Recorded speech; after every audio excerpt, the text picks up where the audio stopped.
Hello kids, so today let us start the first part of Ramayana, the story of Rama. So this is the first part. If you're not able to join me with the video call, then listen to this part and so that you can remember it and let us enjoy the story of Rama. Now, what happened in Ayodhya? There was a kingdom called Ayodhya, and it was a very nice kingdom with a nice king whose name was Dasharatha. Now, Dasharatha had three wives. Their names were Kausalya, Sumitra, and Kaikeyi. Now, these three wives, they did not have children. Now, Dasharatha was really worried. Oh my god, I don't have children. What should I do? What should I do? He was almost in tears day along. So, one day a sage came and told you perform a yajna. Yajna means a sacrifice or a ritual. It's a kind of puja. So Dasharatha was really happy. Okay, what is the yajna? It was called as Putra Kameshthi Yajna. That literally in Sanskrit means for the children. For children. A yajna for children. Now, okay, so what Dasharatha did, he performed the yajna very well with all the three wives, Kausalya, Sumitra, and Kaikeyi.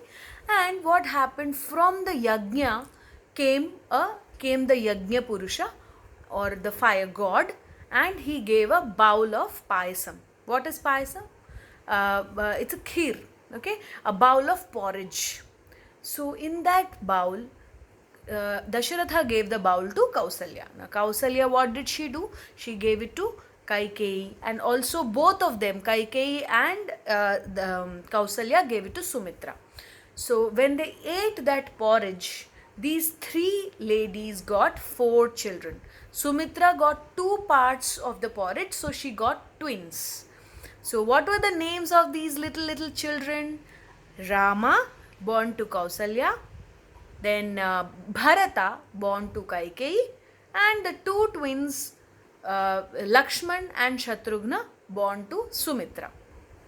So these were four little children who were growing up very fast and happy. So like you all, so they were. Rama was really good when he grew up. He became like 14 or something. He was very good at archery. Archery means bow and arrow, in bow and arrow.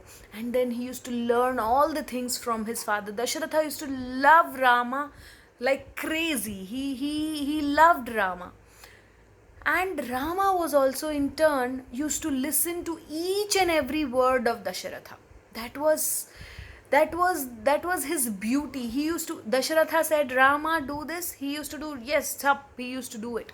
So it was like that. Rama was a very obedient boy. Like obedient means he used to listen to his father very much. So once this was done, the children started growing. They grew up to 16. Then one fine day, what happened? Dasharatha was thinking of making Rama the prince, and all these things were happening. And one day, a sage, an angry sage rather, his name was Vishwamitra. He came. Vishwamitra was very angry sage.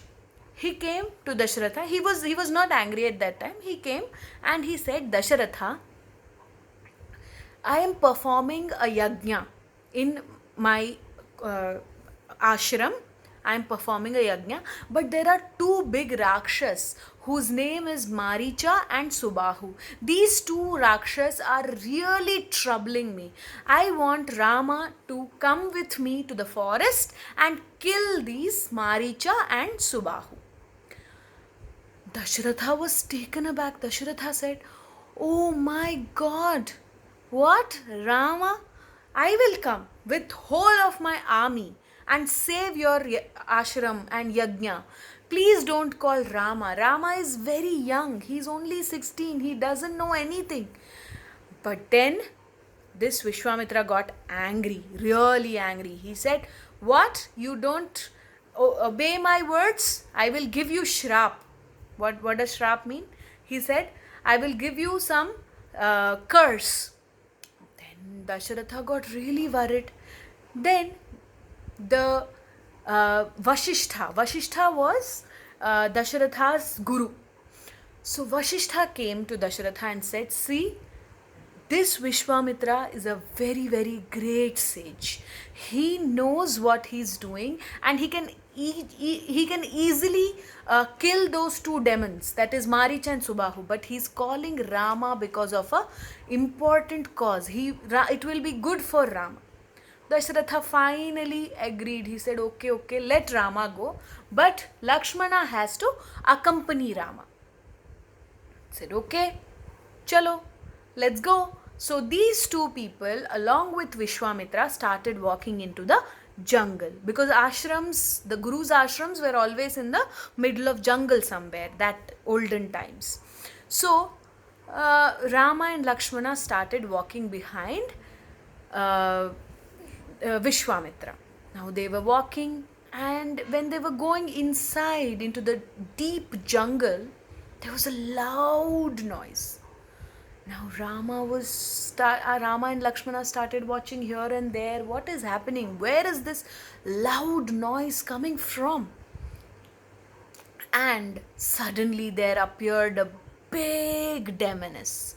Her name was Tataki. And this Tataki was the mother of Maricha and Subahu. Now, so what happened? Rama was really, in a kind of dilemma. Should I kill this lady? She looks old to me. How can I kill a woman? Because Rama was very, very particular about, having dharma. That is, you should not harm women. All these things Rama believed in.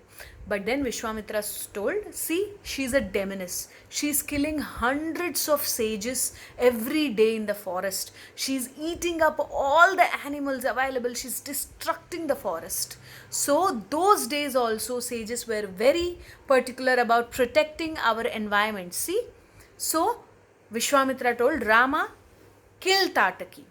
So what did Rama do? He was very good at bow and arrow, as I told you. So he took this bow and arrow, and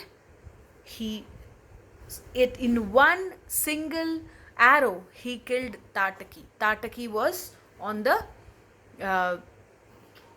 fell off, and Tataki died on the spot. Then they started walking even inside deep forest, and when they were nearing the ashram, suddenly a stone touched Rama's feet, and the stone turned into a beautiful lady called Ahalya. So Ahalya had a curse from her husband. So that story we will learn again sometime. So Ahalya, because of the purity of Rama, purity means Rama was so good. He had all the good qualities. He listened to his father. Whatever father said, he listened, and he was very good at dharma. That means he used to follow his rules very, very nicely. He never used to be angry on people, and so all these things so he was really pure. So when he touched the rock turned into, the Ahalya got released from this curse, and she prostrated to Rama. She said, Rama, thank you for getting me out of this curse. And she went. And then these two finally reached, these three people, that is Vishwamitra, Rama and Lakshmana, reached the ashram. In the ashram, the yajna started, and when the yajna started, suddenly after a while there were blood and all that flesh, all that was being poured into the yajna by Maricha and Subahu. Now Rama saw this, and then what did he do? He made a round chakra on the yajna. So he made the chakra, and whatever the Maricha and Subahu were putting was going away because of the chakra. Chakra means a ring. So he made a protective ring on the yajna. And then what happened? He put his bow and arrow on and an arrow on Subahu. Subahu died on the spot. When the arrow touched Maricha, Maricha did not die. He went flying and fell in Lanka. That is Sri Lanka in the present day. So he fell in Lanka in Ravana's kingdom. So this happened, and everybody clapped for Rama and Lakshmana because they killed the demons who were disturbing the yajna. And then finally everything was happy. The yajna was finished, and Vishwamitra was really happy with them. And what Vishwamitra did was he gave some very very special powers to Rama and Lakshmana in the form of arrows, and so this was the gift Vishwamitra gave in turn for saving the yajna from Maricha and Subahu. So this happened, and then there was a kingdom nearby which is called as Mithila. Now in Mithila, the king Janaka was conducting a Swayamvara. Swayamvara means he was searching for bridegrooms for his daughter Sita. So this Vishwamitra knew, and Vishwamitra thought it would be a great idea to take Rama and Lakshmana to the this Mithila, and so we will stop here for today. So let us rewind back the story. So Dashratha, the king of Ayodhya is on the banks of river Sarayu, or now it is called as Sarju. So this river, it was on the banks of the river, and this king did not have sons, and he thought of a sage came and told him to do a yajna which is called Putra Kameshti yajna, and then the porridge came, the god came and got porridge, and porridge got 4 sons for Dasharatha: Rama, Lakshmana, Bharata and Shatrugna. Out of these, Shatrugna and Lakshmana were twins, and then they went to the forest with Vishwamitra, and when they went to the forest, they killed Tataki there, a big demoness, and so try to draw drawings of all these people. If you are interested, you can draw Rama, you can draw Tataki in your own way, in your own creative way. You can try to draw these people and color them, so and then it will be really interesting to draw the whole story. So, and then where did we stop? We stopped when Rama and Lakshmana killed Maricha and Subahu. Sorry, they did not kill Maricha. Maricha went to Lanka, and he fell in Lanka basically with the arrow of Rama, and Subahu died, and then these people were thinking of going to Mithila, where Sita Swayamvar was happening. That is, finding grooms for Sita was happening, and so we will know that in the next session of our Ramayana. And if you really are interested, you can repeat the story to your friends, your siblings. You can listen to it more number of times, and there is a series which is going to come also in Telugu for this. So thank you kids for listening to the story. Hope you like it, and let's all again in the next session know more about what Rama did in the story of Rama, that is Ramayana. And who wrote Ramayana? Ramayana was written by Valmiki. Valmiki was a sage. I will tell you the story of Valmiki when we can. So this was the first part. So thank you, bye bye, have a nice day, happy lockdown period, happy quarantine, keep learning more stories, keep doing more creative stuff, love you all.